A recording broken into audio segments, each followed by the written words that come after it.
This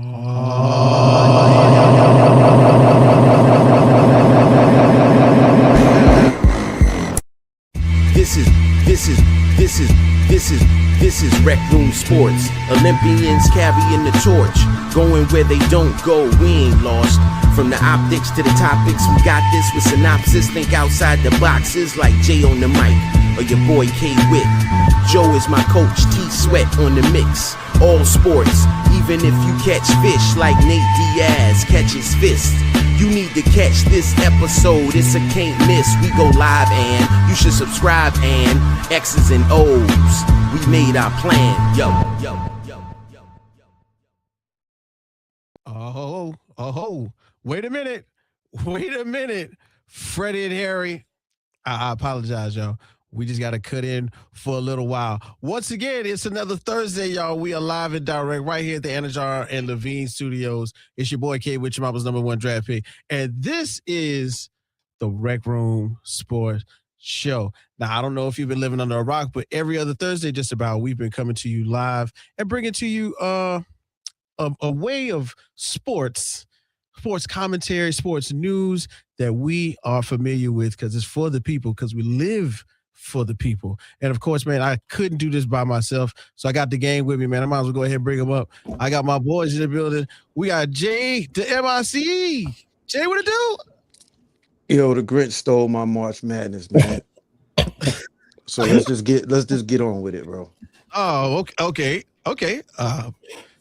I guess we'll hear more about what's going on with Jay. Of course, man, you know, Cleveland's home. Las Vegas is home. Audible podcast. Bobby G, welcome to the show.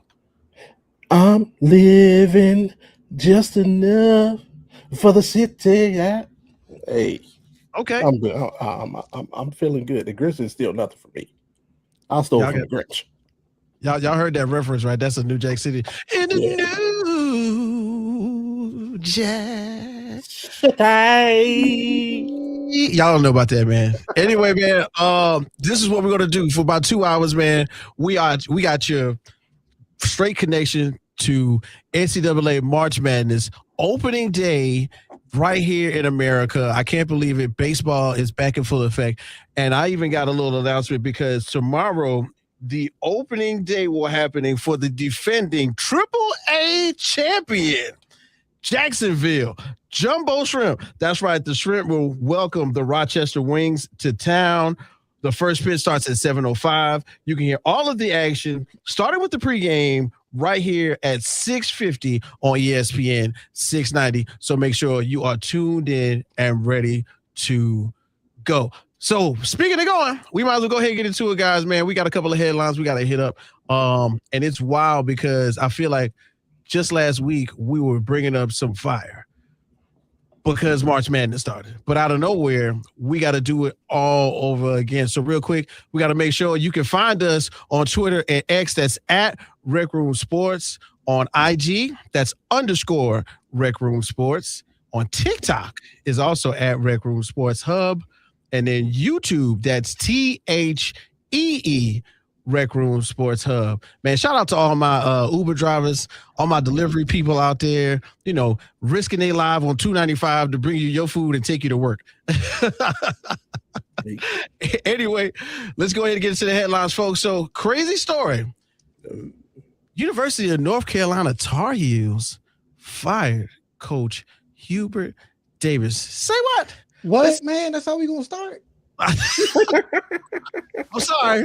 I gotta say it, man. I don't know if I've been paying attention to March Madness, but the North Carolina Tar Heels, after a tenure between 2021 and 2026, which was defined by extreme highs and equally damaging lows, a little bit of vitality, and some crazy injuries, March Madness had a couple of failures as well.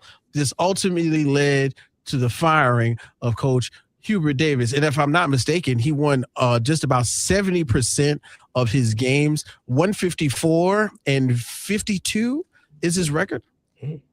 So you can win that many games and still get fired, y'all. So if you had your job and you think you're doing a good job, do better, because you can end up just like Hubert Davis. Next on the docket, we got Tiger Woods, y'all. That's right.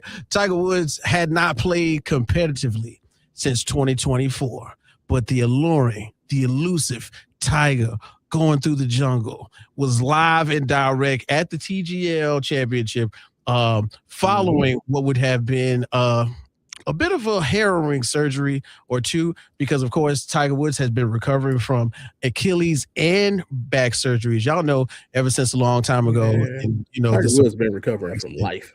Yeah, hey, you're not lying. He's been recovering from life, since he had the car accident. Tiger Woods has had multiple back surgeries, but he spent most of the TGL season as a non-playing captain, stepping in only because the Jupiter Lynx were in a must-win situation. But his presence was meant to spark the team and boost the league's biggest moment. And now the question is, will Tiger play in Augusta at the Masters? I think this is one of those things where every year, I know y'all know, fellas, because we kind of talk about it.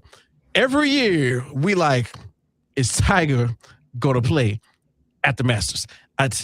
He looked good, though. I can't even lie. I've seen some videos of him with his son. His son is playing golf on the collegiate level.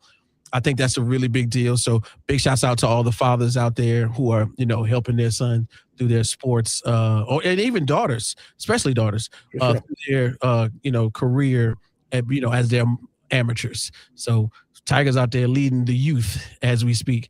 Next on the list, Flau'jae Johnson. I don't know if y'all know, but the star from LSU, Lady Tigers, played her last home game. So we're going to say a somber goodbye to her. She put up 24 points, 3 rebounds, and 3 assists, and 2 steals, and pretty much put up the LSU Tigers into where we will now be paying attention to them going forward in the women's tournament. It's what a big mom do.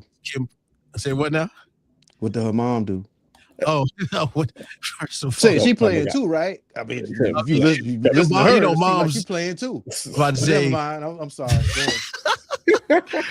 But between technically her moms and Kim Mulkey, who's been playing defense for Flau'jae for the last 2.5 years, Flau'jae has stayed at LSU, and of course, has been on the championship winning team. Of course, Angel Reese got a lot of love from LSU, but Flau'jae has been a consistent face and one of the main leaders in LSU Lady Tiger basketball. Kim Mulkey shed some tears, said some really nice things about Flau'jae's career as a Lady Tiger, and she will be remembered for the rest of her life as that. But of course, they got to do well in the tournament. Next, we also got to remember, man, the other day, I think I told y'all fellas off air, right? I was in a fever dream, I felt like, and I was waking up and I saw Tom Brady on the football field with his hat backwards and glasses. That's right. Team USA flag football versus a litany of NFL All-Stars and legends. I saw Odell Beckham. I saw Tom Brady. For some odd reason, I saw Logan Paul. I don't even know what was going on. I was like cleaning up, helping my kids get Legos off the floor, and all of a sudden it was a flag football game. But in essence, this was somewhat of a debut for America to pay attention as ESPN broadcasts the game so that we could get a chance to see exactly how good these young men are that were representing America going forward in the Olympics as flag football makes its debut. And then, oh my God, I wish I could be a fly on the wall when this contract was signed. But Jackson Smith and Jigma, y'all. That's right. Highest paid wide receiver contract extension. $168.6 million. That's right. Averaged to about $42.15 million per year, makes him the highest paid wide receiver ever. Now, when I say the boy's got his own money, he's got his own money. He's guaranteed to make about $120 million, which is pretty much a wide receiver record, which is going to be straight directly into his pocket. The length is of about 4 years, and it's going to, have him signed well into his 30s. Now, we've talked about a lot of this off the air, fellas, but I believe Bobby G on his own Audible Sports podcast, where life and sports meet culture. Bobby G, you got a chance to talk about whether Team USA should involve some pros in the Olympics. Like, what's your thoughts on that? Because I know you had a whole joint, you and Wild Call Mark. Yeah, it's a lot of these sports are comparable, right? We look at basketball, and once upon a time we send our collegiate athletes over there to compete. You look at in America, soccer, abroad, football. Same games on different levels. Baseball, same game, different levels. There's a massive difference between the way NFL football is played and between the way they play flag football. It's not the same game. Same skill set, yes. Certain skills are required. But the game, the strategy, the gameplay, the flow of the game, the dimensions of the field, it's a different game. These players, and they take it serious. If you follow football in general, not just NFL, you see the highlights on social media, IG, X, or Twitter, if you still call it that. You see these guys, they take it serious, and they play for real. My son plays flag football. It's a great way to learn the fundamentals of the game, but it is a different game. It is not the game that we played as youth, lining up in them pads and putting hands on each other and taking each other to the ground. It's not that game. It's way more strategy required. It's a quicker game. You got to be, we think professional football players have twitch reflexes. You got to be faster and flat. And so for them to just think that they're going to come out there and just kind of run over these guys because they're not your household names. Yeah, it's not. And mind you, the dudes that were out there, a lot of them ain't spring chickens. Tom Brady, 75 years old. Odell Beckham, he had 17 knee surgery.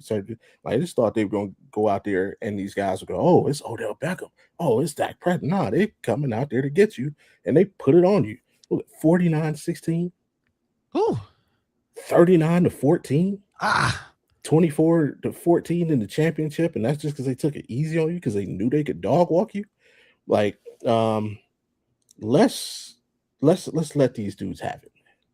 They've been working at this thing ever since they either didn't make it to the NFL or didn't get a chance to play in the NFL. They've been doing this. They take it serious. They train daily. The commitment you have to make to get to the level where they are to play for your country is severe. And let's keep it a buck. The Olympics are going to take place, maybe a month and a half, a few weeks out from training camp. What coach, what general manager, what owner is good? Lamar Jackson comes in the office.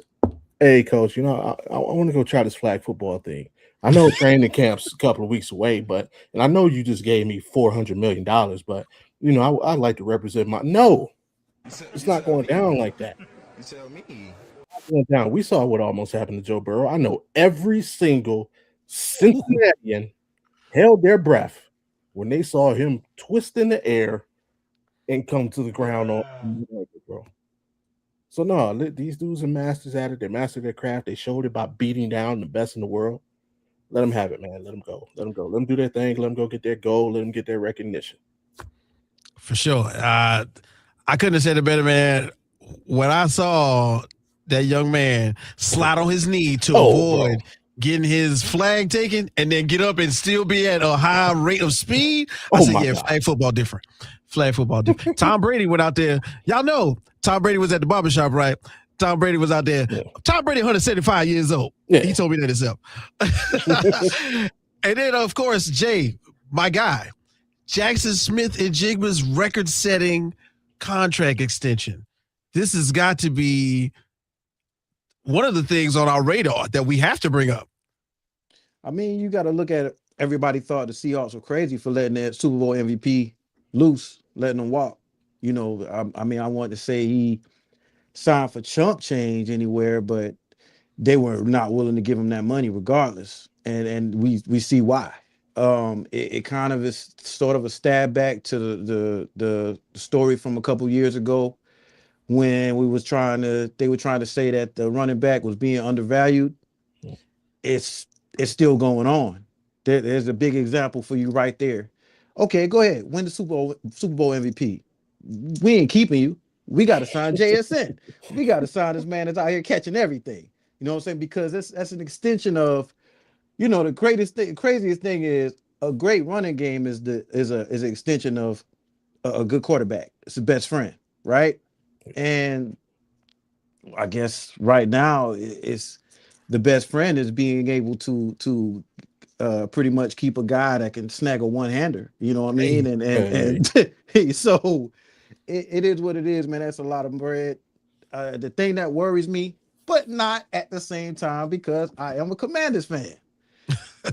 This George Pickens situation I haven't heard it yet, but the plot thickens because him being a number 2, I mean, a lot of people saying he could get number 1 money. Even CeeDee Lamb said, "Hey, I would be ecstatic if he got number 1 money." Will you? Mm-hmm. Yeah. Will you? Will you really? Yeah. Because now we're talking about upwards of possibly. Me, if you ask me, I don't think he'd be getting it, but you talking about upwards of 42 million, man. And I don't think he was thinking that number when he was telling everybody, yeah, I'd be ecstatic if he got that money. So hey, let's see how this plays out.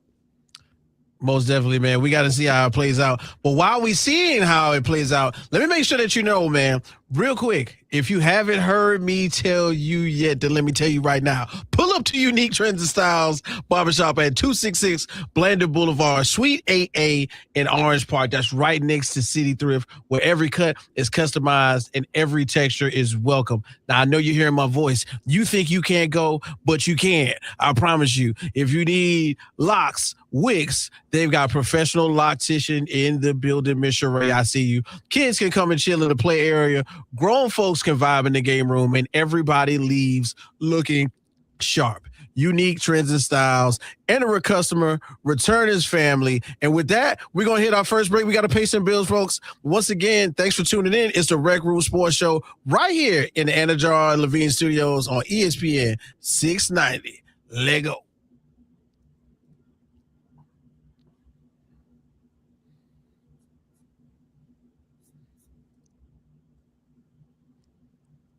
Bueller, stay cooler with Bueller. Hey, pal.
friends at styles.com.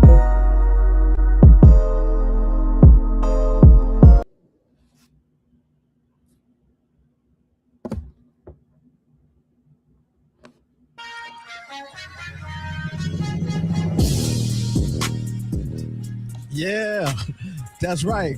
We back again, man. It's your boy K with your mama's #1 draft pick. And this is RecRoomSports Radio. I'm your host, of course. And we got the homies in the building. We got Jay the MIC. And we got Bobby G from Hardwood Sports Podcast. Yeah, I know. Y'all heard it right. Trig Williams got one of the hardest entrance musics. That's not the word. But one of the hardest entrance songs ever for a WWE superstar. I can't wait until I get to go to one of those live events. Y'all know what I meant. I'll be like that. Musics. I got one of the hardest entrance musics. One of the hardest theme songs. You know, let's get your book of synonyms out. That's called a thesaurus. Okay, if y'all don't know that. But anyway, man, this past week, guys, last week's show, we kind of took a step into the water, right? The water, which is March Madness. 64 teams. Some of them we know, some of them we don't know. Teams like Siena, Gonzaga, Iowa, Iowa State, Nebraska, Florida, all over the place. We got Gators, Badgers, Barnstormers. Oh my, right? Now we get down to the nitty-gritty. The field of 16. Now, the Elite Eight, Final Four, last two out. There's so much going on. I would be remiss to not bring one of our special commentators, somebody who brings us basketball acumen like no other. He trains your kids, but he hangs out with the parents, and it's always business. Let's go ahead and do it, guys. Our good friend, once again, correspondent from P5 Athletics, Evan Wheeler. Evan Wheeler, what's going on, my bro? My guys, what's up, Jay? What's up, Bobby? What's up, Whit? Yeah. What up? Quick question, Evan. Do you think North Carolina has a chance to win the tourney this year? Man, come on, man. I think you guys are about the same as Kentucky, man. We're in the same boat, so it doesn't really matter too much. So we starting early. Golly, man. Shots fired right out of the gates. How we doing, fellas? How's today going? Everybody going good? Everything going good? Good. For sure, man. Yes, this is one of those days where we've been planning on this one. I know Jay's he's looking at Jay got the cup. He's got some stuff to say when you finish.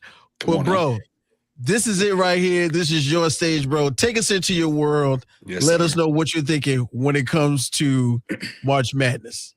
All right, brother. Well, first of all, just want to always say thank you so much for this opportunity, for this platform. It's so cool to see how much you're blowing up and what you're doing. And you guys are so consistent and so great. So I got a quick story before we get rolling, man. So I'm at basketball practice last Thursday evening. My competitive high school team practices on Thursday. And so I'm finishing up with practice. And one of the parents that I'm pretty good friends with, he walks up to me and he goes, "Were you on the radio the other day or earlier today?" And I was like, "You got to be kidding me, man. Did you really hear that?" And so he told me all about it, man. And it was just so cool. So I didn't even put two and two together. So it's just so awesome to know that you're killing it, man. So I just wanted to shout you out and just say thank you again for that, and shouts out everybody. So I got a lot for you guys today. So I'm going to try to get through this pretty quick, but I don't want to rush because I got some valid points and I also want to get some feedback from you guys at the end. So we're going to start kind of light and then we're going to get into what's going on with the game. So the first thing I want to say is, we already had a North Carolina bomb drop. The coaching search is on, right? So Hubert Davis, one of their own, gets fired after 5 seasons. And so they're in the coaching hunt, and it sounds like it's going to be a pretty extensive one. They're looking all over. I think there's going to be some guys that they're going to contact. I think, in my opinion, Billy Donovan would be a no-brainer. I think, especially with Chicago struggling the way that they have been. He's been gone from the game for about 10 years now. Obviously, we know what he did at Florida, having so much success, winning back-to-back and keeping them constantly relevant, making them more of a basketball school than a football school. Sorry, babe, if you're listening, I apologize. So I like a couple options. I think if I'm North Carolina, I think I'm probably going to throw as much money as I can at whoever I want. I know Dusty May's probably a little bit untouchable with the Michigan money and where they're at, but I like TJ from Iowa State. I think his philosophies are incredible, and I think they might throw some money at Todd Golden if they can't get Billy Donovan. So I think that is a topic that we need to make sure that we're keeping on fire. Also, to flip to another blue blood, kind of crazy that the Kansas fake news comes out. We hear that Bill Self is going to be retiring and moving on, and all of a sudden he comes out and he's like, wait a second, what are you guys talking about? Like, we're not moving on yet. So he's undecided about his future. As a Kentucky fan, I got to be honest, I'm watching that extremely close. The Tyron Stokes sweepstakes seems to be down between us and Kansas. Gosh, we desperately need it. So I'm hoping that maybe Bill Self retires and we hit a little layup here and can revamp the program. But that's enough for Kentucky. I promised I wasn't going to talk too much about them today. So we don't have much to say. So those are my two coaching where we're at. I was speaking with Whit yesterday, and we were talking briefly about just how important now the coaching is, especially as we're getting into the Sweet 16 and the Elite Eight. So I'm just going to roughly go through these games really quickly, kind of tell you guys where I'm at and what I'm seeing could be the difference, and then hopefully we can circle back and be able to speak to this. So before we dive into the game, I think it was a little crazy. The conversation I've heard going around is the mid-major, is the Cinderella dead? Is there going to be an opportunity for a Cinderella team? Are we going to have a George Mason ever again? Or are we going to have, even a St. Peter's who made it all the way to the Elite Eight, the greatest, 15 seed ever? So I was doing some research and I was looking into some things, and it was pretty crazy because there was only 5 mid-majors that actually won, 4 mid-majors that won a game in this NCAA tournament. It was VCU, it was St. Louis, it was Utah State, and it was High Point. So I wanted to go through and kind of figure out what differentiated them from a couple other mid-majors. So from the research that I found, most mid-majors are operating in between, anywhere between like right under 850,000 to probably like 1.6 million as far as what their basketball budgets are specifically for their programs. So when you think about it, that feels like that's a lot of money. But when I tell you these stats, you're going to be pretty shocked. So VCU has an operating budget of $5 million roughly. So if you compare that to, let's say, a Prairie View, which was right around 950,000, that's a gigantic difference in what they can give to their players or what they can recruit with versus that. So you look at High Point, they were the big talking point. If you've seen the videos of their campus, it's unbelievable. They're operating at around a $4.2 million. So you got their campus and everything that they can provide. Plus you have that NIL money. So you look around and you see why they had the point guard the way that he was and how good he was. And then the other program that I was a little shocked about, so St. Louis fit right in that margin. They were around 1.3 million. So I know that they did have a couple special players that had kind of really thrived at that mid-major level that decided to stay on, which was a little different. So I think that helped in their building of their program, but they were the lowest out of this list. And then you have Utah State, which I think they've had, success in the past before. They were around a 2.4 million. So they were still about $1 million more than what the average is. So I just think that unless you're going to be able to be in between the $6 to $10 million range, I think it's going to be very difficult to get past that maybe one punch out of the first round. I don't think we're going to see any of those mid-majors for a while, but in return, that should give the fan base what we really want to see, which is the best teams playing against the best teams. I mean, are you freaking kidding me? Look at tonight's schedule. I mean, we get Arkansas versus Arizona. I'm jumping right in it. So, me and Jay, we're A-Cuff guys. We love Jay, or we love A-Cuff. I'm thinking right now, maybe if I'm a GM, especially if I'm the Mavericks and I draw the number 1 overall pick, I'm probably going A-Cuff over everybody, but we don't have to go in that mode right now. Just wanted to throw that out. but I really like the Arkansas versus Arizona battle. What scares me about my guy, Eric Acuff, is the games that he struggled this year have been against the giant front lines. And there's no front line that's bigger than Michigan's except for Florida's, and they're out of the tournament. So I'm hoping that the mid-range and the three-point is falling, because it would be beautiful to see Arkansas and Coach Cal continue to advance. But we've talked about this last week. I think Arizona is the most elite. I think they're the most complete. And so I think they probably get the job done tonight. But if Coach Cal wins it, I would not be shocked in the slightest. And then you've got the best offense in Illinois versus the best defense in Houston. So it's really nice to see that defense is still a huge part of what successful programs are trying to do. And I don't think there's anybody better at teaching it right now as far as the man-to-man principles than Kelvin Sampson. And Houston is always going to be there because of how difficult it is to score on them and how disciplined their players are and how hard they work. I think that is going to be a battle, but I do have Houston prevailing. I do think they're going to get into the Euro guard's chest. As you know, Illinois can really spread it and shoot it, but I think University of Houston has the ability for those guys, the Flemings and the different things like that, to guard the first move. And I think if you can guard the first move against those Euro guys and contest, you got a really good chance to beat them up and down the court. So I like them there. Iowa versus Nebraska. Are you kidding me? So Iowa hasn't been to a Final Four since 1980. So how cool would that be if they could get through this weekend? Iowa State hasn't been in a Final Four since 1944, which is like, I think that's like back in the World War days, which is insane. And then you got Nebraska, who has never went. So I think, especially with Iowa and Nebraska both coming off such thrilling wins in the round of 32, getting to this game, that's going to be so much fun. They split the season series, actually. So I do think I give the slight edge to Nebraska, but I think the best player in the game is Bennett Sturts. So if he can control the tempo and control the pace, I think they got a chance. Now, here we go. My first two upsets. So even though originally I had picked Duke to win the whole thing, I think I'm going to ride with my man, Rick Pitino. Let's go. I love the way that St. John's is playing. I love their defense. I love the way that they're pushing the tempo. Obviously, Rick Pitino's teams are always in your face. They're pressing. They're hard to score on. But the difference is, man, is those guys are together. If you watch them play, that ball is whipping around the perimeter. They're touching the paint. They're kicking it out. It's a beautiful offense to watch. So I'm going to pull the upset there because I don't think that Duke has quite been up to standards, not having Caleb Foster. And then also their big man, I think it's hurt them a little bit. And then also I'm going with Tom Izzo. I'm going to take the upset 3-2 with Michigan State. I think Carr and that front line could be the difference maker. Jeremiah Fears is playing unbelievable. I do like UConn. I think they struggle to score at times. And I think Michigan has the ability to play fast or play slow. So I'm going to probably go there in that direction.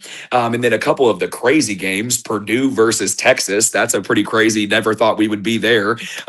Me and Whit were talking about this last night. You got a kid that just broke the all-time assist record in college basketball, and they don't even make a big deal about it, right? None. They'd rather talk about LeBron not getting back on defense or something like that instead of giving some guy his props, man. So Purdue versus Texas is going to be fun. Sean Miller, unbelievable coach, gets it done at every level. I think the run stops here. I think they've been playing above their means, so I think Purdue's going to advance, and so that'll be a lot of fun. So I'm really looking at some of those fun games in the beginning. Iowa State. Now, this is something I have to say. This is the last thing I'll lead on Iowa State, and then I'll give you guys a little bit of the floor. But when I look at teams, and how they play, and I've been able to study a little bit since we've been into this Sweet 16. So when I look at teams like Houston, Purdue, UConn, Michigan State, Nebraska, Tennessee, Illinois, what they like to do is when they get a lead, they really like to control the pace. They're very disciplined and well coached. So if you get a 6 or 8 point lead with one of those teams, it's very hard to come back because they slow the game down. They limit possessions. Oh my gosh, Twitter is just going crazy with the type of stuff these coaches run. They'll show a play set. They'll run a zoom action to a flare, to a pin down handoff to, I'm telling you what it's like playing a video game. So I'm looking at those teams, but I'm not sure that I have seen the pressure defense that Iowa State can provide. They absolutely smothered us. And when I say us, I mean Kentucky. That second half was like a varsity team playing against a JV team. It was not even close. And I'm a little bit worried. Their main player and their best player, 17 and a half points per game, Joshua Jefferson, he went down with an ankle tweak in the round of 32 or 64, sorry. The round of 32 against us, it didn't really matter. I do believe if they make it over Tennessee and get to Michigan, he has got to be healthy for them to have an opportunity to beat Michigan. And I'm not sure they're going to get back there that quickly.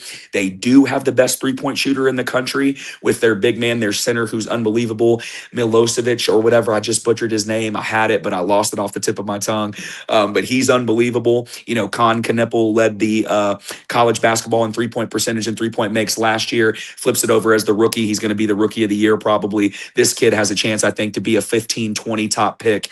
He's a special shooter. So I like Iowa State to potentially get over Tennessee, but if Joshua Jefferson's not there, I think Michigan is going to take him. But that's where I'm at right there. I don't want to go too far into the Elite Eights or the Final Fours. I want to make sure I save some stuff for next week. But guys, I always appreciate this so much and cannot wait to share the floor with you guys. So thank you for the opportunity as always. Hey, man, first of all, you're welcome anytime to come in and bring it like that. One of the things I wanted to just briefly gloss over is, man, when you said, first of all, we don't really get the chance to watch teams like Iowa State. That defense is real. One of the things that I got a chance to pick up on was just like you said, it looked difficult every time they play somebody in these last few games. And they were like, the ball movement is not the same. What can you say that has to do with, pretty much where they are now? Because, of course, the competition level is different. Big Ten is going crazy right now with the teams that they have. Is this what they're doing every day, more than likely? So let's shout out the Big Ten real quick. 6 teams in the Sweet 16 is pretty crazy. That is awesome. A couple teams on some last second shots, which is there, but it's fair. Obviously with Kentucky, I'm an SEC guy. And my brother and I always go back and forth with the Big Ten versus SEC thing.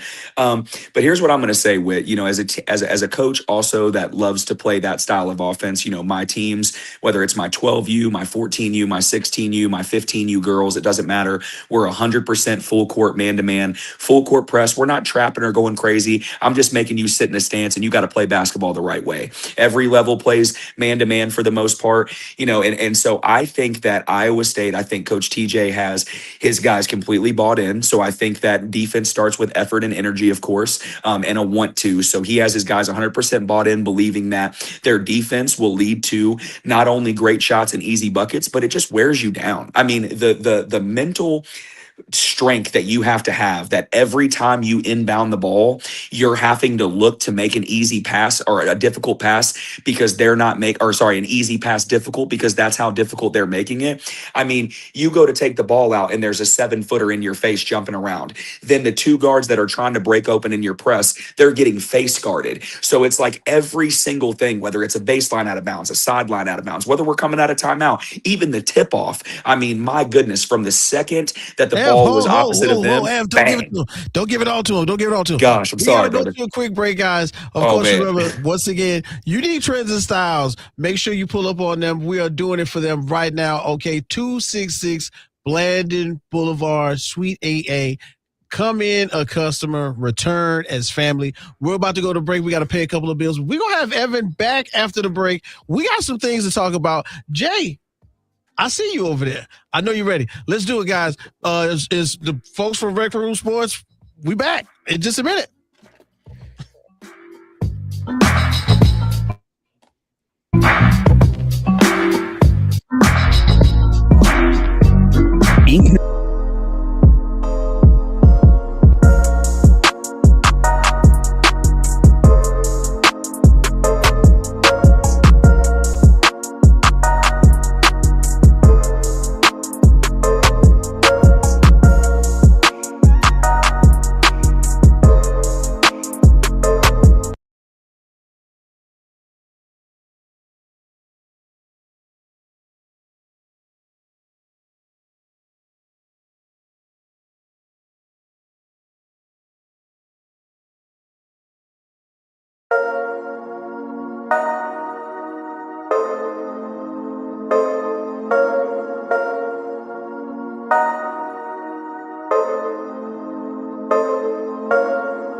126 Glidden Boulevard, Suite 8, Orange Park, Florida, 32073. You can also find us at uniquetrendsandstyles.com and on Google to book with our staff.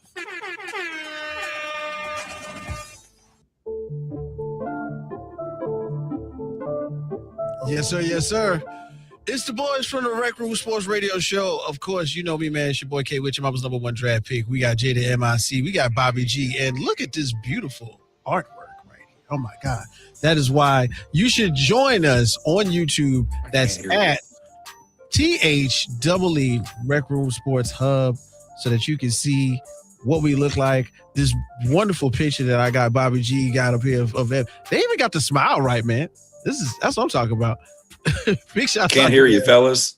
Oh, okay. Uh-oh. You got it? You there? Okay. We're gonna get right with Evan. He's gonna jump out and jump back in. And let's see if we can get that together. But of course, just like anything else, this is man-made. We are gonna have a little bit of difficulty. But Jay, you had a couple things on man. Don't get me started. Like, you know what I'm saying? I of course, this has been. There we go. You back, Evan? Sorry, brother. I'm so sorry. I don't know what happened there, but I'm back, baby. Oh, yeah. We was just saying this was a great picture of you. That's what it was. Oh, my gosh. I was thinking that, like, dude, I got to give you a way better picture. And then somehow, some way, it drops right back out. Jay, man, you was just about to say what? I've been getting trolled, man. I've been getting trolled from Duke fans. Like, it hurts, man. I ain't gonna lie. And the crazy thing is, when it comes to North Carolina, man, and trying to find a new coach, this is still sort of uncharted waters, man. Like the Hubert Davis situation has been, like we'll see where this road leads us. And I guess while Evan is here, I'm gonna ask a question finally about Duke.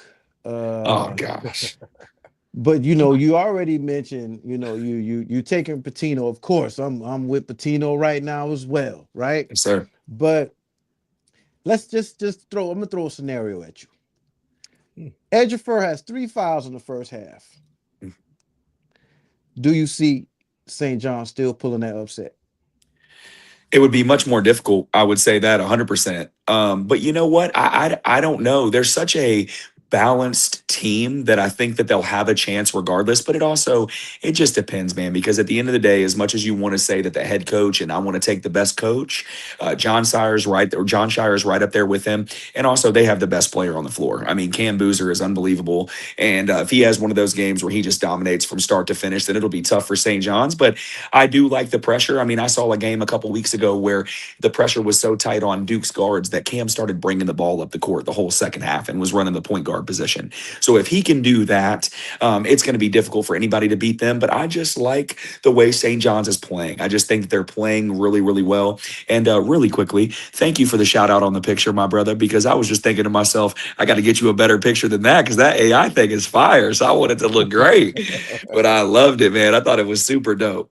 But I think you make a great point there. And then the Iowa State thing, just to finish up, man, I think that pressure, it just affects so many things in the game. But if you have a solid point guard like that, like somebody that knows and has been there before and can handle that, it definitely changes everything. But I like both of those teams in the first for this upset this round. Gotcha. I mean, at one point in time, it's crazy because these dudes, when you're talking about the Boozer twins, they were about the same size at one time. Crazy. And I think one of them just, I don't know what happened. Like one of them just he has no problem playing the point because he was like his brother at one time. Absolutely. Caden, and they both handled the ball, but just watching this one big guy and this little Caden, it's just weird. It's just weird to me, man. It's crazy. But I do like the dynamic, and I think that's helped him. I know we're talking about college, but I do think that's going to help him a lot when it comes to teams evaluating him in the NBA about what they can do with him, because for him to be 6'11" and to be able to play off the dribble like that as well as back to the basket, I mean, he has some of the most refined post moves that you're going to see for a freshman in a long time. But, the guy's never lost. I mean, he won all 4 state championships every year in high school. He won the national championship. I mean, the dude is just a winner at every level. So they're going to be a tough out. I like Ricky P, so I think he's maybe one of the greatest coaches of all time. And the one game that I didn't talk to you guys about because was Alabama. The Alabama-Michigan game. I just wish I wish the situation wasn't going on. And I wish they were going to be at full strength because I think that would be a really fun game to watch. But I just think with Holloway, with the situation going on, and I think I do like Philon. I think he's unbelievable. But I just worry about what can happen and how far he can take that team. He's been carrying so far, but Michigan's been a whole nother animal. I mean, they've been consistently, along with Duke and Arizona, the 3 best teams all year. Yeah, with that, man, you and I, we're both fans of individual players. What individual player, let's look to the future, can make the biggest impact on their draft status with a big weekend this week? Gosh, man, I love talking to you guys, dude. That is insane. Okay, I'm going to throw one out there for you. So when we first started this season, after I think game 1, Koa Pete was somebody that jumped off everybody's radar with the power forward ability to play with the back to the basket, could face up, had a little bit of Cam Boozer, played pretty similar to him, but his athleticism is off the chart. So I would say that if he can be the best player on Arizona, he's going to jump back into that top 10 talk. I think that could be absolutely enormous. And I know here's where I'm at. So I also think that those 2 guards that we've continued to talk about, the Kingston Flemings and the Darius Acuffs, I feel like if we get a Final Four run from Acuff and he's dropping 30, I mean, how are we going to go into this draft, even as much as we love Devanza or whatever the situation is going on? Right. How are you going to look at that and not think that is what you need to be able to set your franchise up? That dude can play with anybody. He could play in any situation. And I just think that is an opportunity for both those guys. And man, I'll throw a late dart throw at you. I would love to see Braden Smith have a great weekend because I think it would be really cool. He's one of those guys that I think if he'll get an opportunity to be able to showcase what he can do in the NBA, he'll have a chance. It's going to be hard for him to guard NBA point guards. I won't lie to you. But I do think anybody that has an all-time assist record in college deserves at least some respect. And I think he's somebody that can get it. And then last one, Yaxel. I think everybody has been watching him, right? Dude, and everybody knows how great he's been. But I mean, you're talking about, I saw him as early as 6 on the most recent draft board that I watched. So to already be seeing that, I mean, you're talking about what if he makes this Final Four run and he's continuing to average 25 and he's the leader on defense. I mean, that is a prototypical what the NBA is looking for their size on their wings and their forward position. So he's definitely one I would say as well. That was my guy. I was just gonna say I was gonna throw that name out, but then my second name was Keaton Wagler. Of course. He didn't go to necessarily, he wasn't highly touted as far as like all these other guys. He wasn't, his name wasn't out there. He wasn't like a top freshman, starting the outside season. Of the top 150, Jay. Right. He was nowhere, way off of the map. And I think that he's helped himself to pretty much propel himself to, if he's actually coming out this season, it's it for him. It's up for him. Top 10. Yeah. Jay, I got a question for you, man. I have to say this to you, my brother. So you're a North Carolina guy, right? No. No, I'm being serious. So I honestly believe that if Caleb Wilson did not get hurt, there was a chance that we could be talking about him as the number 1 overall pick after the type of run that he could make. Because when I watch him, man, and I heard my man Rich Paul, vouch for him as well. But when I watch Caleb Wilson, when is the last time that you've seen someone that their whole intent every time they go to the basket is to rip the rim off? I mean, I never saw that guy lay the ball up once. And when I think about a player, the last player I think about that was on that level, because I love Stromile Swift. I've dropped his name before.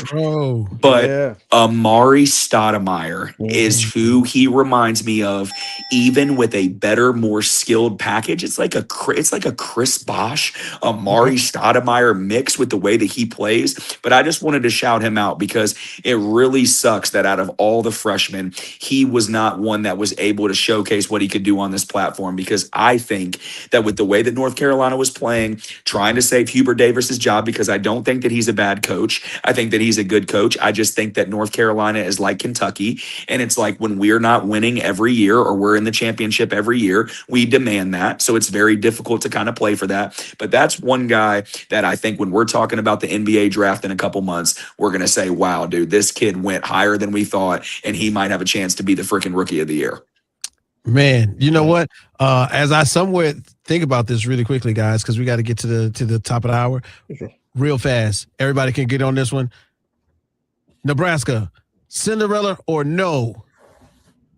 Nah, not with that coach. I mean, you don't like Hoiberg? No. Just situationally. No Cinderella. What I'm saying is, I felt that and anybody. I'm not going to shout out another station, but basically, I know a guy, and he's big on Nebraska, you know. And basically, once Fred Hoiberg got hired, he was the only one that probably in this country speaking of them going up from here. And I think I felt the same way. I I didn't think it would go to this level, but I agreed with him. And so I'm not Cinderella as far as where they've been in the past, where they've been recently, but yeah, definitely. Yeah, I mean, just with the coach, I just really think. I would say if you put it in that context, there's no way that they're a Cinderella, right? Because they're in the Big Ten, and I know it's their first time there, but you have a coach that's done it before and it's been proven, and they have a couple guys that have been very successful. They're a fun watch. They play really, really hard. They are a fun watch. Hey, Ev, you know what? We love you, man. Once again, you did it.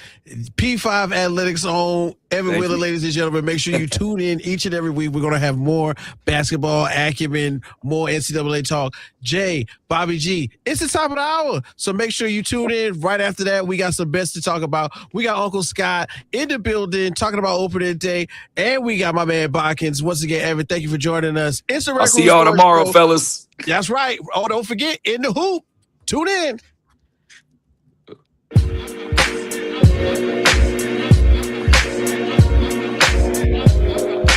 Inc. magazine named DLP Capital as one of the Inc. 5,000 fastest growing private companies for a remarkable.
Business Bureau. You don't need to be afraid of the IRS any longer. End your tax nightmare today by visiting us online at tra.com or call 800-575-7098. That's 800-575-7098. Tax Relief Advocates. Real solutions for real people.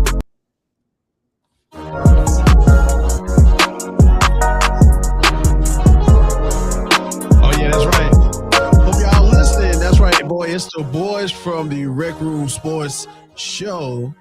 We are on the radio. We are live right now from the Anajar Levine Studios right here at the ESPN 690 Lounge. I don't even want to call it a studio anymore.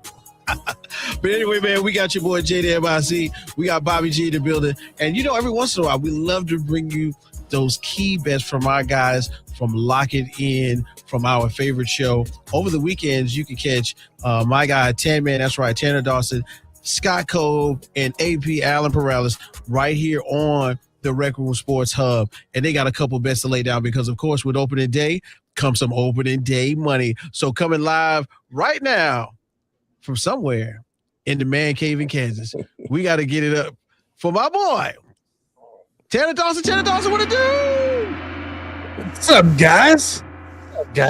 Happy Thursday. Happy opening weekend. Yo. Yes, sir. We've been anticipating some key bets to lay some money on when it comes to baseball, bro. So what you got for us today? I don't have baseball. I got hoops for you, though. You got because hoops? the NCAA tournament is still going on. Okay. Believe it or not, guys. I'm sorry, I don't have baseball bets just yet. Still time. I mean, Skeens blew it earlier. But let's talk about it. I got 3 bets for you to look out between tonight and tomorrow for the NCAA tourney. Tonight, guys, Arizona, Arkansas, currently 165.5. We're taking that under. We're taking that under there. I got this simulated at 142, 143 for the total. So I love that one. And on top of that, we got Friday, of course, still going down tomorrow night. Great games, by the way. Love the weekend. We're going to take UConn minus 1.5. And we're going to take Iowa State to finish it out at minus 3.5 here for Friday night. Those are your top 3 bets I have for you going into the weekend as we get closer to lock it in on Saturday. All right, now, Ted, man, I know you got a couple more. We're going to get to some more bets later on in the hour. Thank you for joining us. I know you're a busy man all over the place. Make sure you are locked in with the Lock It In crew Saturdays and even Sundays right here on the Rec Room Sports Hub with the rest of the gang. Thanks, man, Ted, man. And then, of course, man, it's crazy because this is a weekend where we got to bring in my boy, my partner. That's right, Nick Botkins. It's a UFC PLE Friday night fight going on. And I believe Nick Botkins is ready to roll. Nick, what's going on, bro? Hold on, boys. Uh-oh. It's 573. Okay. Well, yeah, Botkins is doing something, but don't worry. We're getting ready to talk about the PLE. Somehow, some way, we've got a couple things we've got to do because right now, when I think about the main event, we've got Israel Adesanya, Joe Pfeiffer, and it's really going down because, of course, Israel Adesanya has not had a fight in almost about a year's time. Yeah. But before then, Israel Adesanya was one of the most busy fighters, if you will, one of the most busy champions, 3-4 fights a year. We got a chance to see Izzy do his thing. We even see him take some tough losses. I think Botkins is ready now. Let's bring him back in. Botkins, man, what's happening? What's good, boys? Sorry about that. Just dealing with multiple stuff here. Yeah, I mean, you said it is the return of the last style bender with Israel Adesanya, my number 2 greatest middleweight of all time outside of Anderson Silva. Then you slide in Izzy into the number 2 spot. He makes his return. It's been over almost 15 months since his return. He is coming off. He's lost 3 fights in a row, 4 out of his last 5 fights for for Izzy. And it's not only, and he's taken on big Joe Pyfer. I mean, Joe Pyfer is ranked number 14 in the middleweights. This is what the UFC loves to do. Can we take the old aging star, match him up against the young guy, let the young guy build his name off of the old guy? It's an old wrestling technique. You know, the old guy always puts over the younger guy, and this is MMA, baby. Nothing's guaranteed. It's not scripted. You know, Izzy's got a lot of questions going into this fight. Can he, number one, come back from these losses? He's looked good in a couple of those losses. I thought he was winning the Dricus fight, the championship fight. I thought he won round one of his last Imanov fight. The only fight that he didn't win outright was the Sean Strickland fight that, he got rocked in the first round, just never recovered and everything else. But his last two losses, he looked good in those fights up until, he made a mistake here or there.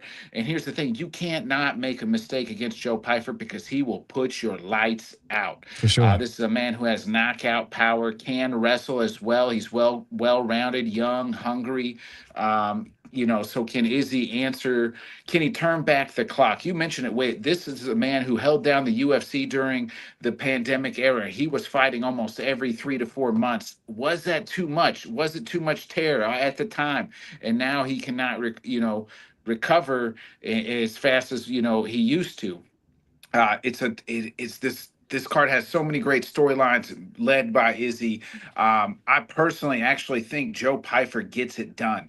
Joe Pyfer by knockout is plus money. I like it. Pyfer is the dog on the card, but go ahead and give me Pyfer by KO. I just think that he can get it done. It's plus money. I like it. I like Pyfer here to sadly say, put down Izzy and maybe move forward here in the career. And maybe, I'm not saying Izzy's retired, but I just don't, if he loses, I don't know where he goes. I really don't even know where he goes if he wins this fight. But if he loses, this is a must win for Izzy, I think. And I just don't know if he has enough in the tank anymore to get it done. Joe Pyfer's just bigger and stronger. We'll see. I'm a little worried that this could be a snooze fest, though, because if you remember, I do think Izzy could stay out of range, and this could be much like the Yoel Romero fight, where he just kind of stands away and like kicks at the legs and maybe kind of outpoints him. That's the only way Izzy's going to win. I don't think he gets a finish from Joe. So if you look at Izzy's odds by decision, you could. That's about the only path to victory. I do think Joe Pyfer gets it done. In the co-main event, you have the great former champion, flyweight champion Alexa Grasso taking on Macy Barber. Oh, yeah. Macy Barber only has 2 losses in her career. One of those losses to Alexa Grasso. So she's looking to redeem herself and get back into the title picture. The flyweight division is stacked. You have Aaron Blanchfield there. They're all chasing the great Valentina Shevchenko.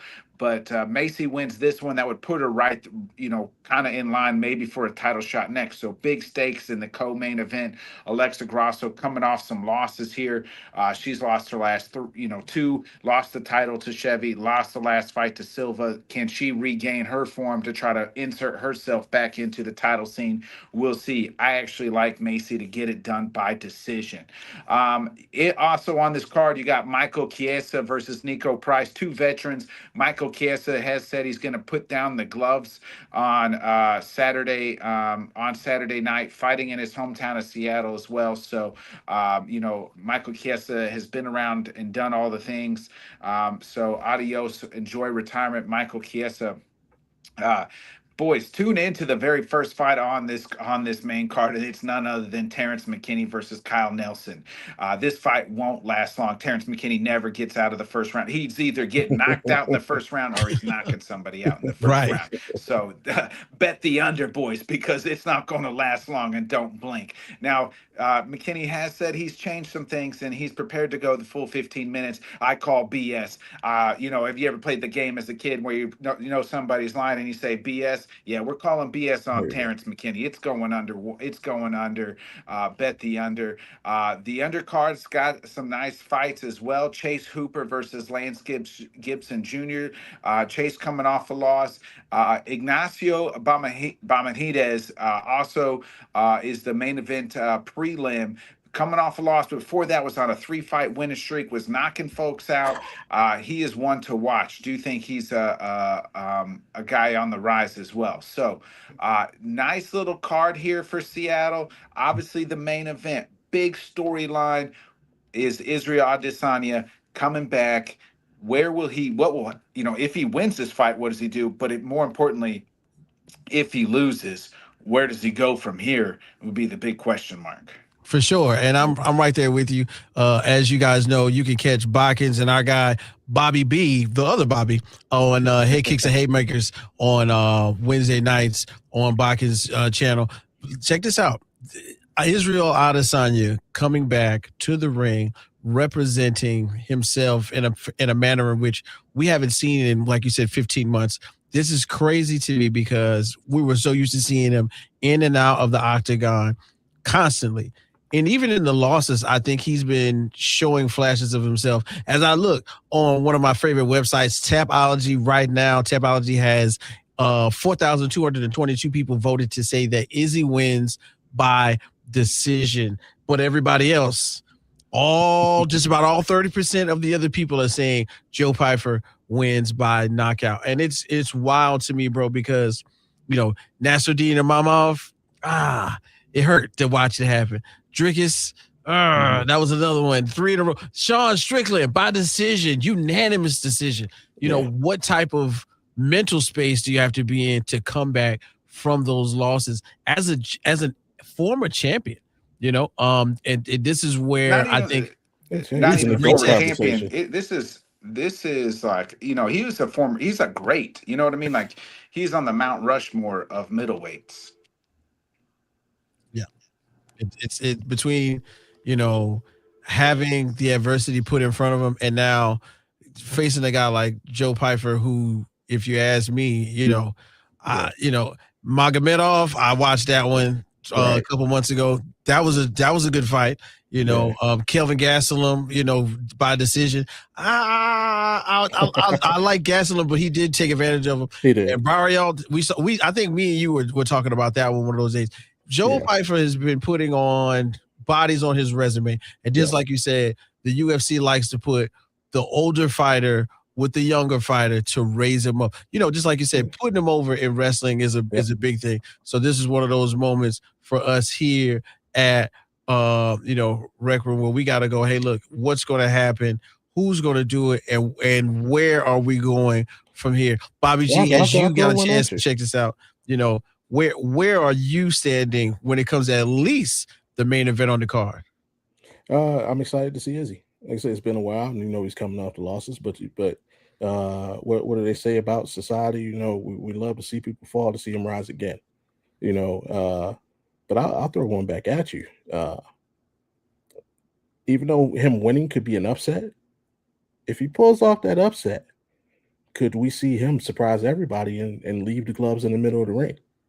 Ooh, I'm with you because Botkins kind of posed that question. He said, "Where could he go?" Right.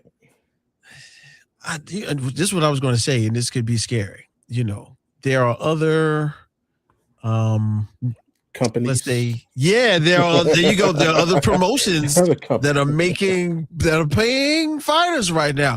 One of them being Jake Paul and MVP. We got a Netflix special going down shortly, which will feature, 4 fighters who are highly touted, and I don't know if you've been living under a rock, but every once in a while we like to see women fighting MMA. Okay. I love the female fights, man. Come on. You know what I mean? That's why they got the best fights of the night. And that's why they got Alexa Grasso and Macy Barber on this card as a co-main, and to say what I'm saying without necessarily bringing up other promotions, if you don't know, there is going to be a Netflix special featuring MMA very shortly, and other fighters who are no longer in the UFC, like Francis Ngannou, maybe, have been talking about how the pay scale is so wild,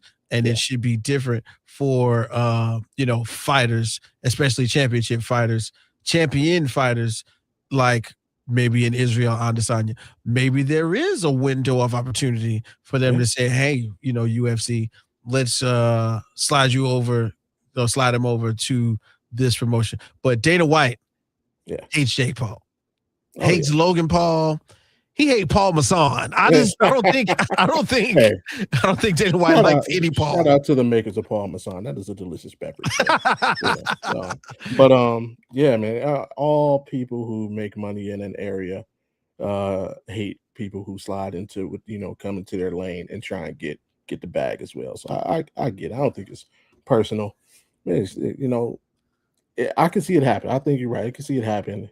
People hate on Jake Paul. He just showed these guys another way to make money. And if, like I said, if Izzy's able to pull off this upset, and should he shock the world and leave his gloves in the middle of the ring and then go, hey, Jake, let's go get this bag, I wouldn't be opposed to that, man. The UFC is not going to let him do that. They're not going to let him slide out? You're crazy. You're crazy if you think that's going to happen. I said it just now. Like I said, Dana White hates anything with the last name Paul. Logan Paul, the UFC Jake Paul, Chris Paul, Cliff Paul, any Paul. No, Dana White is not associated with it. They just went to Alex Pierre because they're nervous about this Netflix. He had one fight left on his card, and they signed him to a 4-fight deal. He said, I don't care what you give me. The deal was so good. They're going to sweeten the pot. They're not going to let – there's too many clauses and too many the sunshine clause. Like Izzy will be 50 years old by the time he gets out of his contract. And the same thing with Connor and everybody else. Like Connor's got 2 fights left, and allegedly if he comes back in June, what they're expecting, he would have 1 fight left, but they're already renegotiating. They're not going to let him walk out the door to go to this Netflix deal. It's good for business, but not good for for the UFC, or good for the MMA, but not good for the UFC to watch these guys go fight someplace else. Exactly. And kudos to the MVP for getting these guys paid, because these guys are all getting paid the most money they've ever made in any time of their life, including Nate Diaz. It's been reported he's getting north of $10 million. Yeah. Oh, my God. And listen, Nate Diaz is a spectacle in himself. But once again, Nick Botkins, my guy, thank you so much for joining us. We will have you on in the future. We got it. We love what you bring to the table right here at Rec Room Sports. Bobby G, thanks for chiming in right there. You're always ready to go. Of course, man, you got to check in with Unique Trends and Styles, man, right there. 866 Blanded Boulevard, man. Come in as a customer, return as family. We'll be right back. We got opening day. Uncle Scott, let's get it.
Okay. Can you hear it? Can you feel it? I know you can. Every time that music starts, I don't know if you live under a rock, but that music signifies one thing and one thing only. That's right, y'all. We about to talk about a little bit of baseball. But before we do, I got to let you know tomorrow is opening day for the defending AAA champions, the Jacksonville Jumbo Shrimp.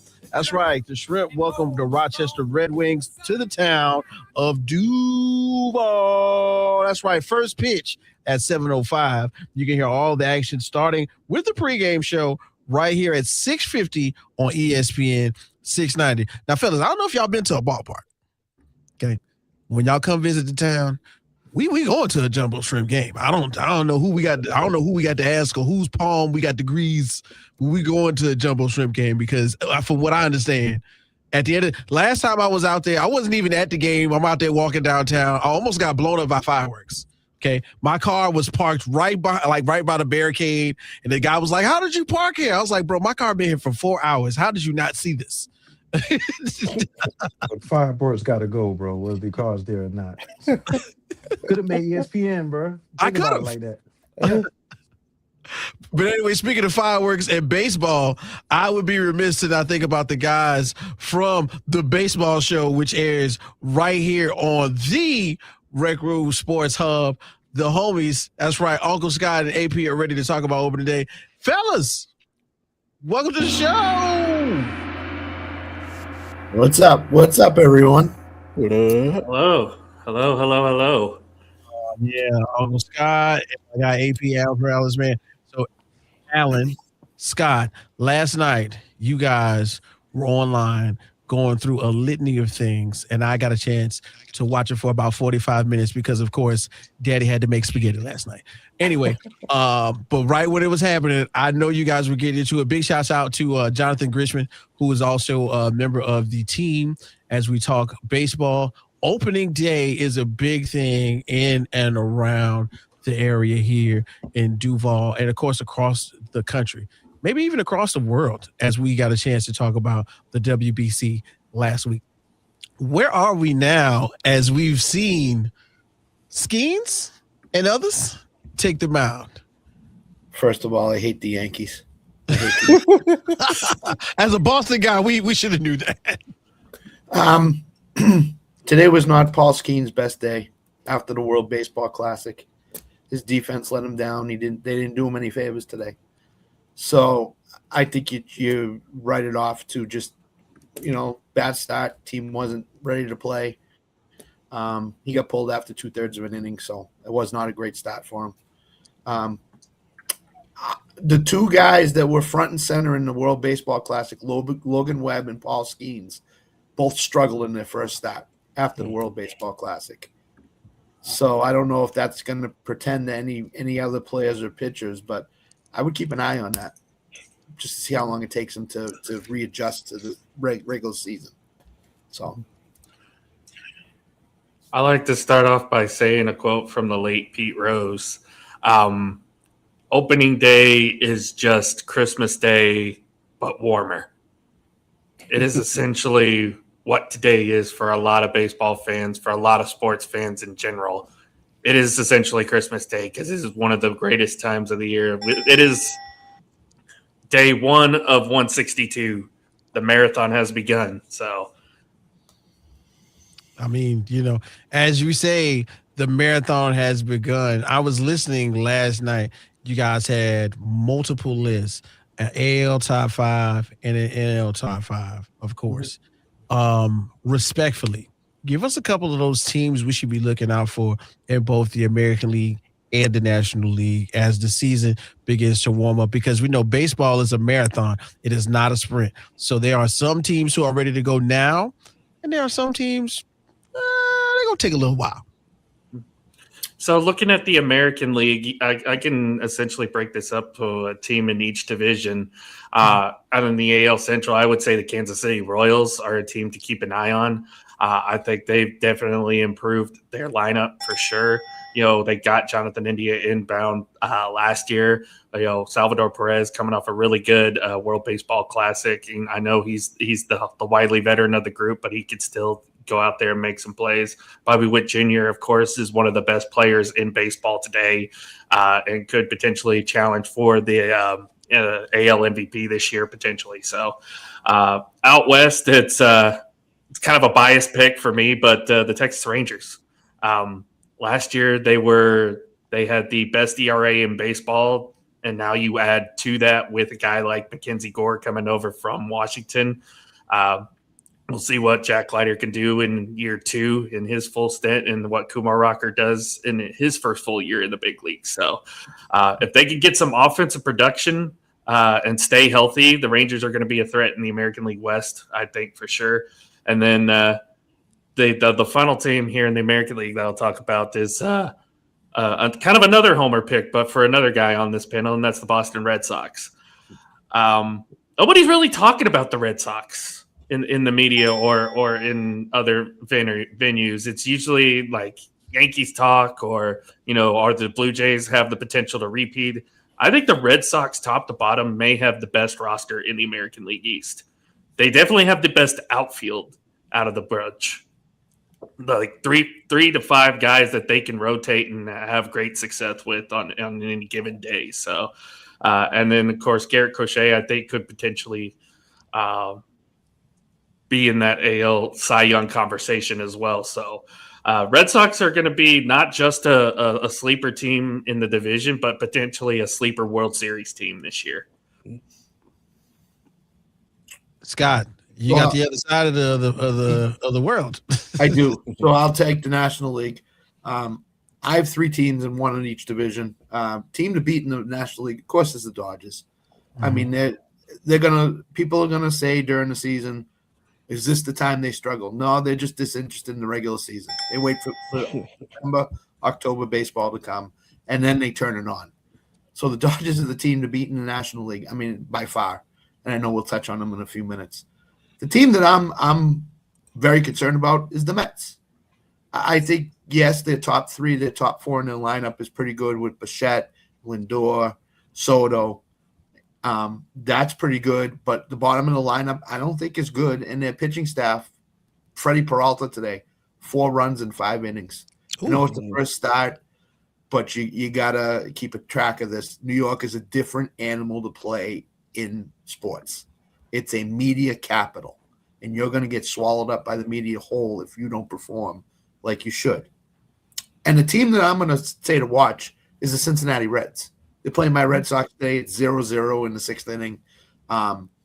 They got 2 guys on in the IL, and Hunter Green and Lodolo, 2 pitchers who, when they come back, if the Reds are anywhere near that NL Central lead, are going to probably make a difference in them winning or losing. That's number 1. And number 2, their lineup is stacked. They got Suarez in free agency, signed him. They got Ellie De La Cruz. They got Spencer Steer. They got a bunch of guys that can play and can hit. So watch out for the Reds. And in the summertime, in that ballpark, it becomes one of those bandboxes where you're going to see 12 to 10 games. So those 3 teams in the National League, there's other teams too, but those 3 teams for me at the beginning of the season are the teams to watch in the NL. Now, of course, and everybody can chime in on this one right here. One of the biggest storylines that I was not only reading about but paying attention to is that this one isn't necessarily connected to the field. One of the biggest storylines is that the 2026 baseball season is marked by the debut of the Major League Baseball just touching in on streaming services. That's right. So MLB is debuting on Netflix. They streamed, which was, the marquee matchup, all that good stuff.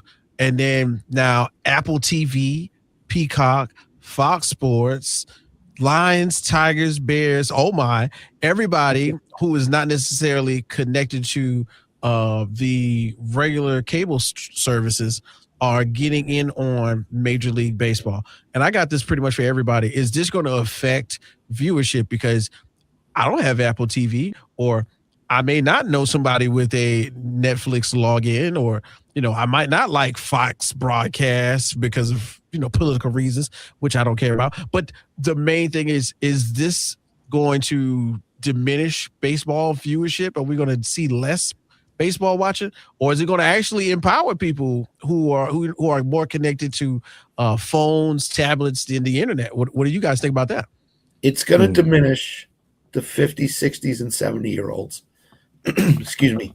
What they're trying to do now is go after the early 20s, mid 20s, late teens. And what are these people on? Netflix, Amazon, Apple TV. They're on all those streaming services.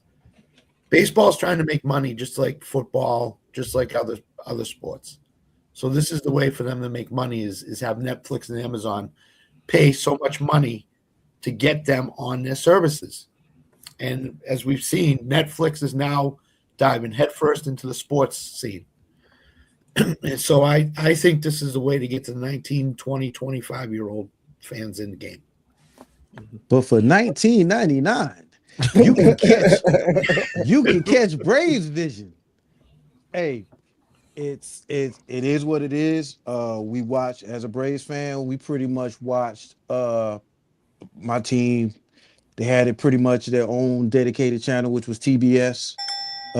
When they went with the Braves, I would say everybody, cable TV, anybody who had cable TV pretty much had TBS. So that was, I guess, like a pioneer going into the new age of and it actually went to a newer age from there. But Braves Vision, like I said, like $20 a month. Anybody from North Carolina on down to, I would say, like Alabama could pretty much get this. You know, I just really feel that they will always have some type of coverage any kind of way. It's just getting to the point where, just like anything else with like social media and any type of streaming is concerned, I just feel like if this proves to be successful as far as their fan base, like I said, anywhere from North Carolina all the way down to like Alabama, I think everybody's going to have their own thing going. Every team's going to try to follow that model. So it's just going with the times, just moving with the times. I think it'll be successful, but just like Scott said, yeah, I would say more. I wouldn't say like the 50s. I would say, you know, a lot of the elders would have a hard time who don't know how to log into Facebook and things like that. Will probably have a hard time with that. But I feel like it's going to be successful. Just give a little bit of adjustment time. Netflix. What is this Netflix? I don't understand. I'm not doing that. I'm not doing Netflix, bro. I'm on the opposite side. I think it's going to help. And I'm right. Honestly, if you're 50 years old, you don't know how to use Facebook, you're a weirdo. I'm gonna put that out there. But I think it's going to hurt. And I'm going to go for the opposite, because what do most people say? I'm a Guardians fan. I'm from Cleveland. We're playing Seattle. But I live on the West Coast. What is everybody on the East Coast going to say? I'm not staying up to watch that game, because I think it's going to help, because the one thing you can do to streaming service that you couldn't do with network television, I can watch the replay the next day. True. Yeah, See, true. now you're showing the age, man. It's not that. It's a fact of life. Look at it, like we're podding right now, and like Scott said, the Red Sox are playing right now. He's missing that. Now he didn't have to miss a beat, because after we're finished, he can watch that replay. He can start watching whenever he wants to, pick it up live, or cut into whatever inning he wants to. So I think that's where it'll help. It'll help people catch up quicker versus just missing out and having to hear by word of mouth or looking it up. You ain't got to just get on there. Hey, watch replay. You can watch the whole thing. You can watch the good stuff. So I think it'd be great from that standpoint. Not only that, kind of like what Jay was saying too, is like teams have their own dedicated streaming service. I know the Rangers also have theirs as well. So it makes it easier if you just want to watch your team. You don't want to watch any of the others. If you just want to watch your team, it's great if you only want to watch just like Ranger games or Mariner games, Guardians games, or whatever. Yeah, and I'll just say this, I'm a basketball fan. I am becoming more inclined to not be taken aback when I can't find a game on my regular, cable network, because I also watch YouTube TV.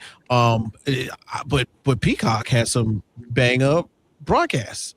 You get to click on the thing and it says, show me the highlights, and it shows you all of the top stuff really quickly and catches you up live. I think that would be a really big proponent for baseball, because we all know baseball games last forever.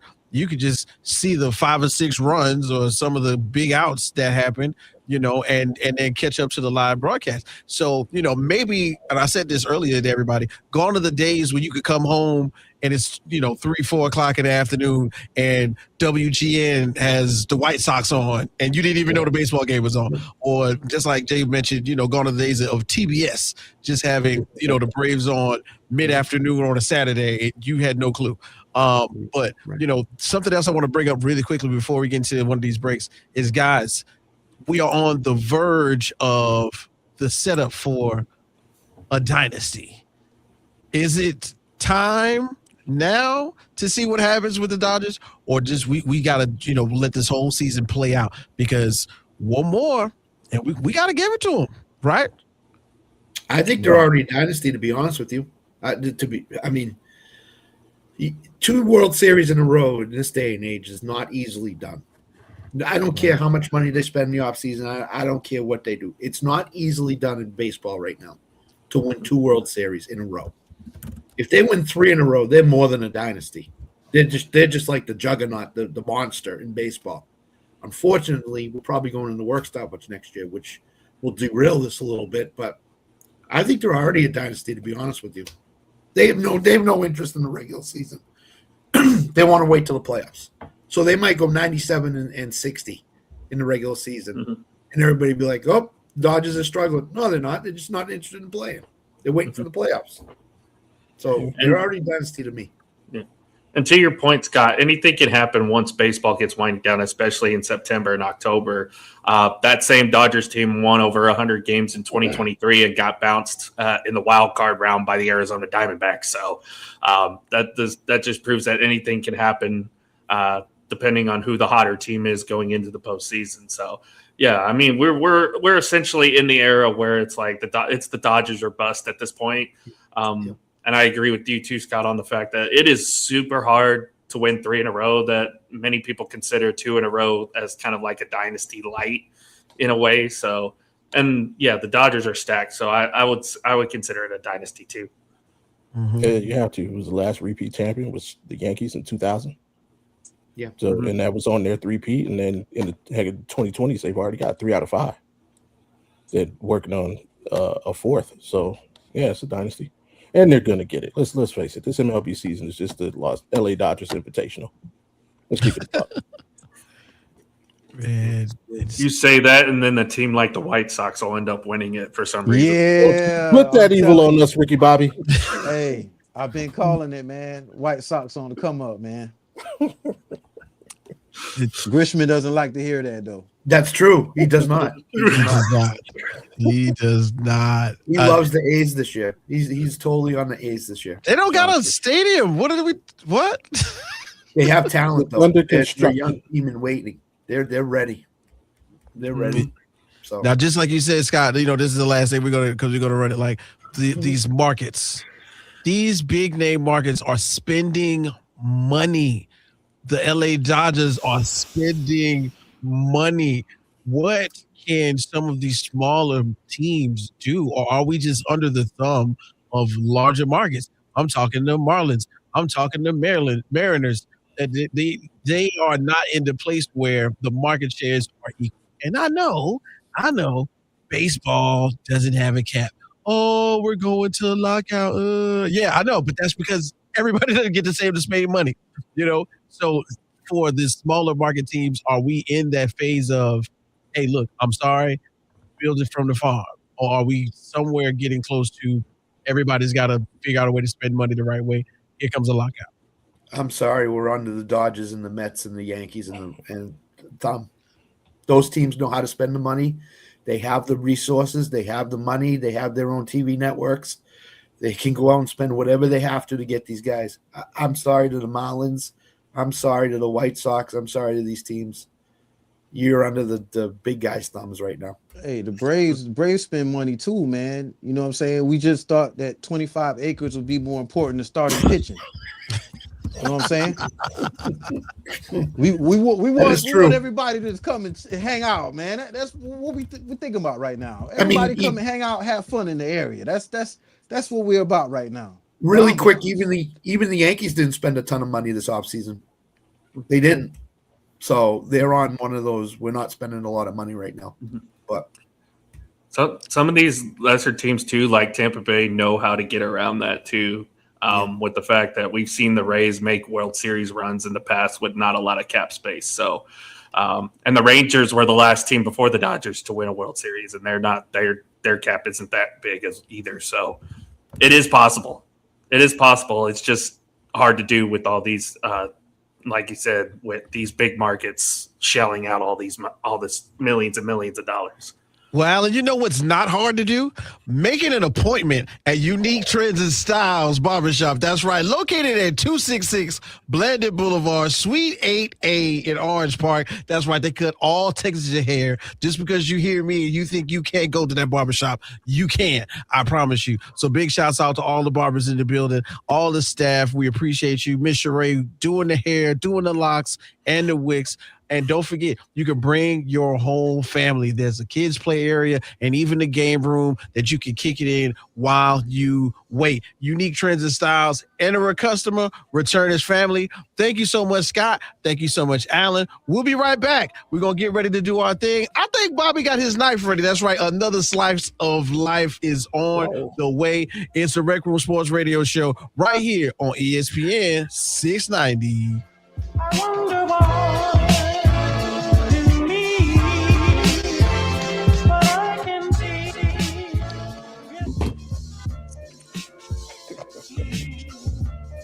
Victim of a slip and fall? It takes one phone call to take back control of your life. Anajar and Levine will fight to get you the compensation you deserve. Call me, Mark Anajar, for a free consultation. 1-800-747-FREE. That's 1-800-747-3733. Main office, Jacksonville.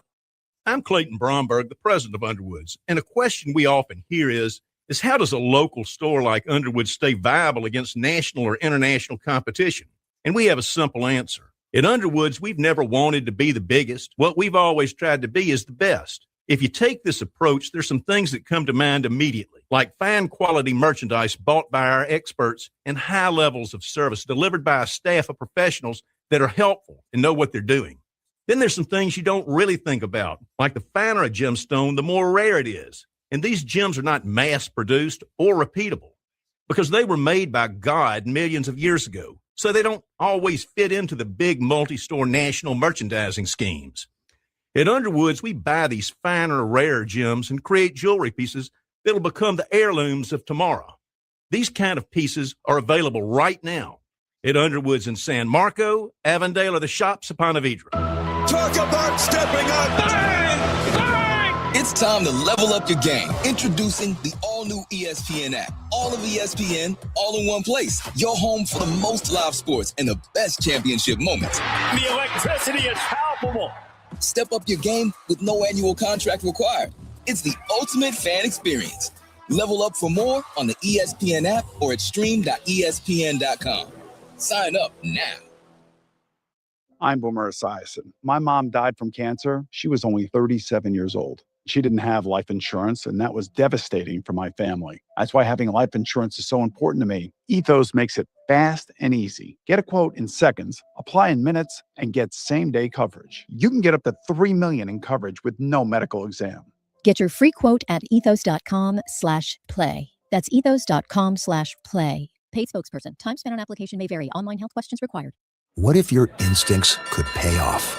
With Robinhood Prediction Markets, you could put your knowledge to work on the events that matter to you. Prediction Markets isn't just sports. It's the Fed rate decision, your favorite award show, and so much more beyond the playing field.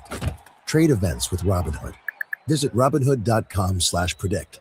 That's Robinhood.com/predict. Futures and cleared swaps trading involves significant risk and is not appropriate for everyone. Event contracts are offered by Robinhood Derivatives LLC, a registered futures commission merchant and swap firm. Pump up the volume. Business moves fast. Orders roll in, deadlines close in. When you ship with USPS Ground Advantage, you can keep up with confidence. Every package stays in our secure network from dock to door. And with nationwide reach, dependable tracking, and upfront affordable pricing, you get built-in peace of mind. You run the business. We run the routes. Visit USPS.com/ground advantage to learn more. USPS, official shipping sponsor of the NHL. Nikki Sema with Lifetime Enclosures and Lifetime Flooring. With this beautiful weather and more right around the corner, wouldn't it be incredible to create more outdoor living space to enjoy your home to its fullest? That's right. Spring and St. Paddy's Day. What a great combination to create your new lucky And charming space. And as your spring cleaning, accentuate your home with new floors for a vibrant new feel from Lifetime Flooring. Or even upgrade your patio or garage floor with Lifetime floor coating. Come experience the Lifetime difference. Call or visit one of our showrooms today for our St. Paddy's Day specials throughout March.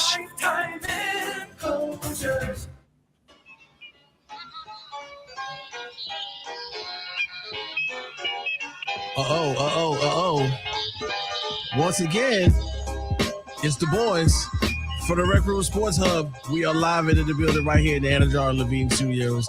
And fellas, let me tell you something. This has been a great show. I feel like we covered a lot.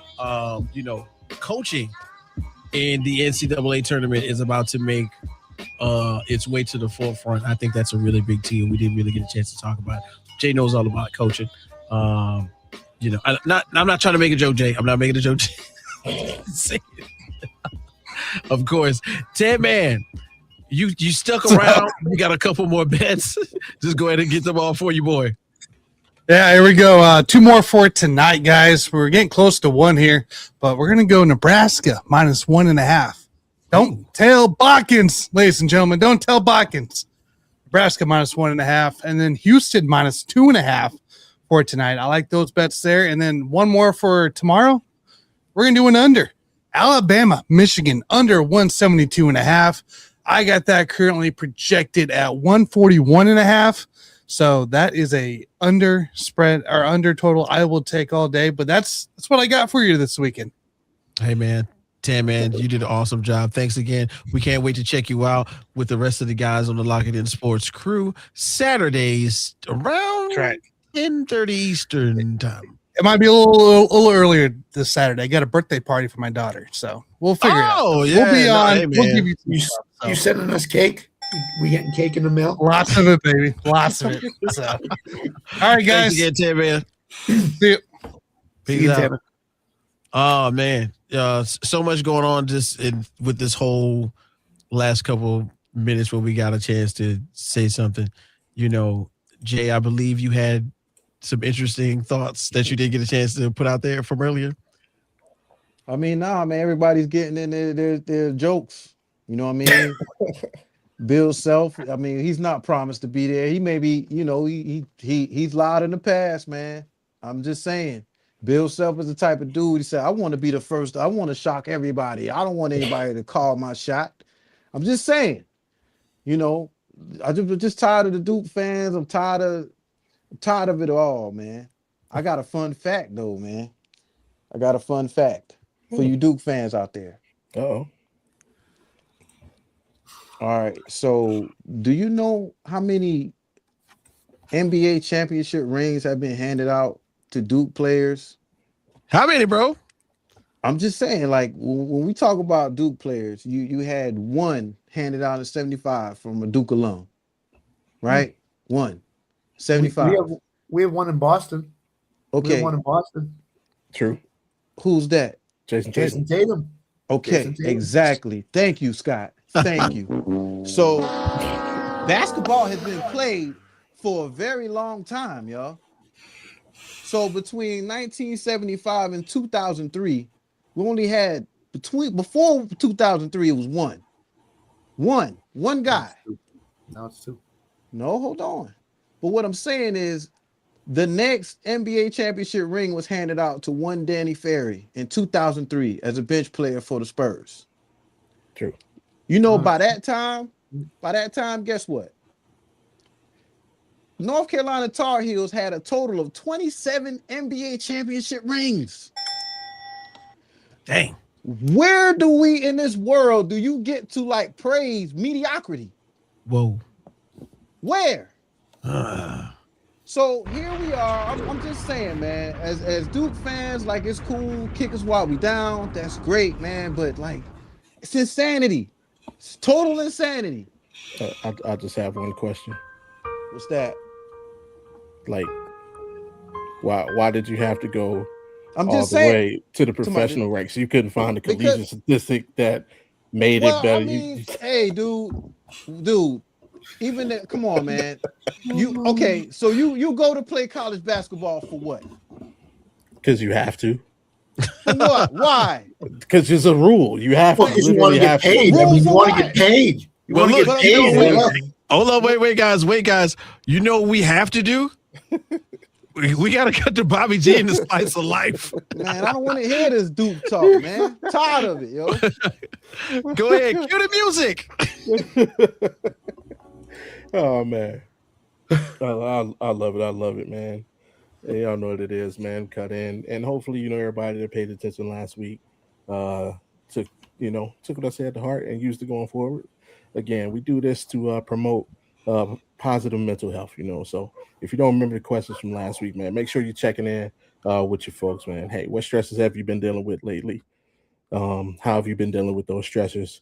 And what do you need from me to help you get through those stresses? So, just keep that in mind when you're talking to your people. Check in with them and make sure that we're all not only physically fit, but mentally fit and ready to handle everything that comes our way. But this week, man, with baseball opening day, we call sports the great unifier, right? And opening day is one of those things, man. You see fathers and sons going to the ball game. You see kids allowed to miss school.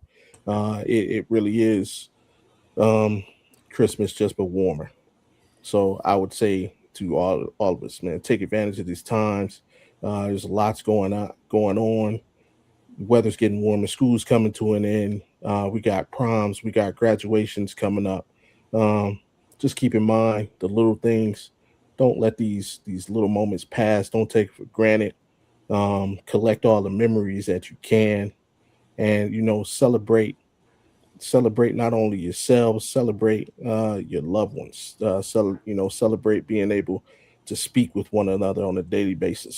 Celebrate being able to see one another on a daily basis, because I feel too often we take these times for granted. And when you don't have them anymore, you're really gonna miss out. You're really gonna wish you had, and man, I wish I had 5 more minutes. I wish I had 5 more hours. I wish I had 5 more days. So yeah, just hey, take advantage of these times, enjoy it, live it up. Don't go in with a say no attitude. Say yes as much as you can, and hey, enjoy yourselves. It's a celebration. Hey, guess what, guys? Guess what? I wish you had more time. Hey, guys, you know what? We did it again. It's the Rec Room Sports Show right here on ESPN 690 in the Anajar Levine Studios. If you don't know, please catch us on YouTube. That's at TheeRecRoom Sports Hub. Y'all know how to spell, right? But again, it's the guys from Rec Room Sports Crew. Bobby G, of course, with the Audible Sports Podcast. J to MIC. AP, that's right, four-time Rookie of the Year, and then Scott Cole and your boy K with your mama's the draft pick, man. We appreciate you. Tune in next week. We will be here, I believe. Don't forget tomorrow, Jumbo Shrimp baseball starting at 6:50 right here on ESPN 690 AM. Lego. Anybody know Jeff Mullins? Jeff Mullins. Anybody know Jeff Mullins? I wish you had more time. That's what the referee said to North Carolina basketball on the way. Man, stop. Yeah, Danny Ferry. Just saying. Danny Ferry. Just saying, man. You didn't get one with Cleveland. All new RecRoom Sports Radio show right here on ESPN 690 each and every Thursday from 4 to 6 p.m. where K, Witt, Jay, Bobby G, and the rest of the gang are bringing the internet straight to your radio. Tune in for some of the hottest insight from around the world of sports. Football, basketball, baseball, men's and women's sports, college and the pros. We do it all. And our motto is, we go where they don't go. Get to know the crew as we'll be joined by the sharpest minds in podcasting and some of the biggest names in sports from right here in Duval. You never know who's going to be in the rec room, so tune in and find out. And hey, if you want to see the magic happen right here in the Anajar Levine Studios, you can also watch us on YouTube at that's THEE Rec Room Sports Hub. So remember, catch us live on the airways and on screen Thursdays from 4 to 6 p.m. right here on ESPN 690, where we bring the internet to your radio.